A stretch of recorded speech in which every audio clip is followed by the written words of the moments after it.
You're not crazy. You're not weak. Your nervous system is literally going through a collapse. That's breakup anxiety, and it's one of the hardest things that a man can go through. Your chest gets tight, you can't focus, you can't eat, you can't sleep, you keep checking your phone, your heart starts to race every single time you see your profile pic, but you're not broken, you're just overloaded, and I'm gonna show you how to fix that. What breakup anxiety really is. It's not just missing her, it's a nervous system crash. You're not just sad, your body is reacting from a withdrawal from emotional intensity.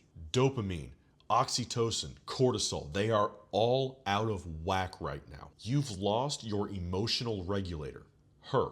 And now your mind is spiraling, trying to ground itself in something firm. You're not just heartbroken, you are chemically destabilized. And just knowing that gives you a little bit more power, because it's your brain becoming more conscious of itself, saying that, hey, you don't just miss her, you miss the fix that you had when you got it from her. The urge to text her, yeah, that's not love. That's your brain saying, hey, I need a hit of that. You're addicted to the pattern. You're addicted to the dopamine, the spike, the emotional intensity, not the person. And odds are you don't really truly miss her. You miss the stability that she made you feel when you were together. This is why an anxiously attached person feels emotionally dysregulated when their partner becomes silent with them, because that's their emotional regulator. And if that person goes silent, then how am I going to regulate? First off, stop emotional checking. And what I mean by that is stop checking her Instagram, her WhatsApp, rereading your old messages, going through old photos.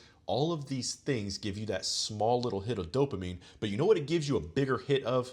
Anxiety. It's kind of like looking at a picture of your favorite food when you're hungry. All it's gonna do is make you want it more. And what it does is it delays your emotional recovery. It's gonna make you feel even worse. That's why I always tell guys you need to cut off not just the connection, and I'm not saying you have to block her, but you cut off the connection and the stimuli. In other words, you're not going to constantly check her profile. You're not going to watch her stories. You're not going to like her posts.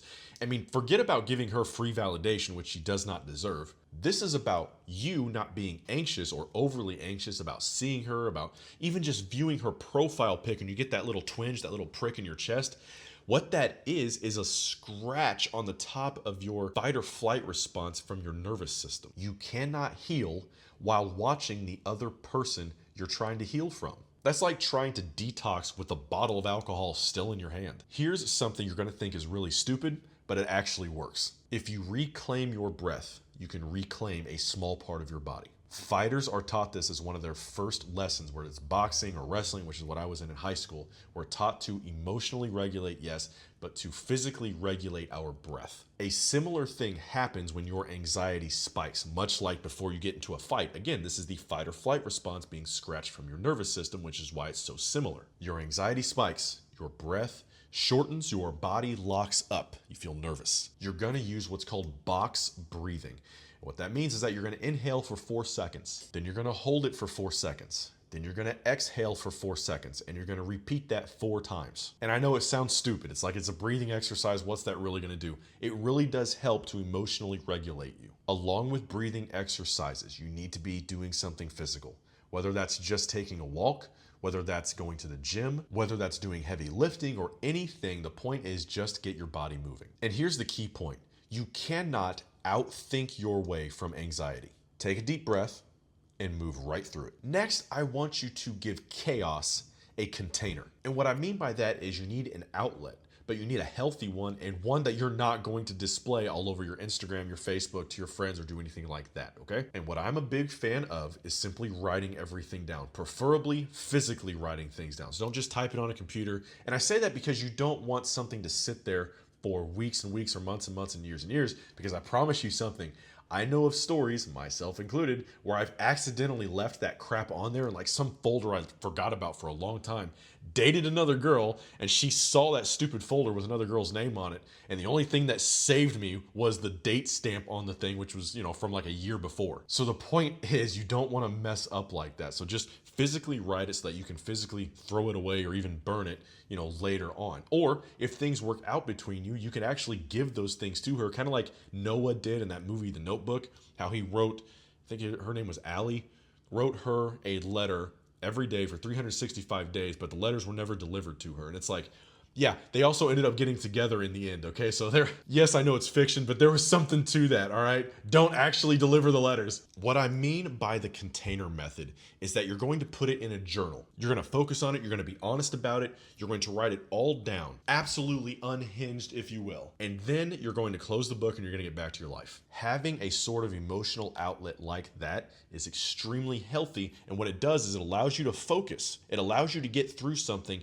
get over an ex in a healthy way, and to move on with your life. Anxiety tends to get worse when it's leaking everywhere. That's why it's called a container. Anxiety thrives in idle space. It thrives in boredom. That's why I constantly tell men to pick a purpose and anchor yourself to it. Every single day, you've got to be on your goal. And look, I've said this a million times, but it's like people just don't listen. Look, if you're not on your goal obsessively every single day, you're not gonna hit it. And I don't mean you're gonna literally work out every single day, okay? Because like if you have a physical goal, it also has to be one of rest. But when it comes to things like if you're going to start your own business or whatever else, and you think you're just gonna do a 9 to 5 and then take off every single weekend and every single holiday, it's like, what are you even doing, man? You're not gonna make it. Purpose makes your nervous system feel safe again because it's anchored inside of your own strength. It's not reliant, it's not codependent on another person, on a past ex, on whoever you're currently dating. And I've said this before, there's something about when a man gets into a relationship with a woman that there's a sort of power exchange there where the woman becomes your weakness and you become her strength. And there's that sort of power dynamic at play that sort of shifts itself, right? So I think it's natural that in a long-term relationship that your wife becomes your emotional anchor. But having said that, you still cannot be codependent on her to regulate you. You've still got to be about your life and about your purpose first and foremost. You don't beat this anxiety by escaping it, by running from it. You beat it by overriding it, by giving it a higher purpose, if you will. In other words, you should be more anxious about going broke than you are about getting her back. Because if you were, you'd try a hell of a lot harder. That should clue you in right there that, hey, I'm not actually where I should be in life. Maybe I need to try just a little bit harder. And here's the thing, bro. She was never meant to be your piece. You were meant to be hers. She's the one that's supposed to come to you whenever she's emotionally dysregulated, and you're the one that's supposed to make her chaos calm. But instead, she's your weakness now, and guess what? When she left, so did all your emotional regulation. Your masculine core is built to stabilize chaos, not depend on it. You were supposed to be her mountain that she can chuck as many stones at as she possibly wants, and guess what? It does nothing but grow the mountain. If you can calm your mind, you can reclaim your masculine frame. And the man who can control his internal state becomes irresistible, not just to women, but to his friends, to his family, because they know that that man can be relied on. Stillness and stability are sexy. That's how you maintain power in a relationship. No matter what the people around you do, which includes your woman, which includes your friends, you cannot be taken off your masculine frame. Anxiety like this is a training ground for a higher purpose in your life. And think of it like this. If this is the worst breakup you've ever gone through, and it seems to be like every breakup we go through tends to be the worst breakup we've ever gone through. If you can conquer something like this, then no woman is going to be able to control you ever again. And again, you're not broken. You're just going through withdrawal. If you can sit through this, if you can regulate yourself through this, if you can learn, then you'll become the man that no longer needs anyone else to regulate himself. Breathe. Your nervous system is begging you for a new chapter, a new emotional anchor in life. Don't forget, I do have my links in my bio in case you want to get a hold of me directly. Schedule something with me. Let me help you. So lil bro, lil sis, you've got this, and I've got you. I'll see you guys next time.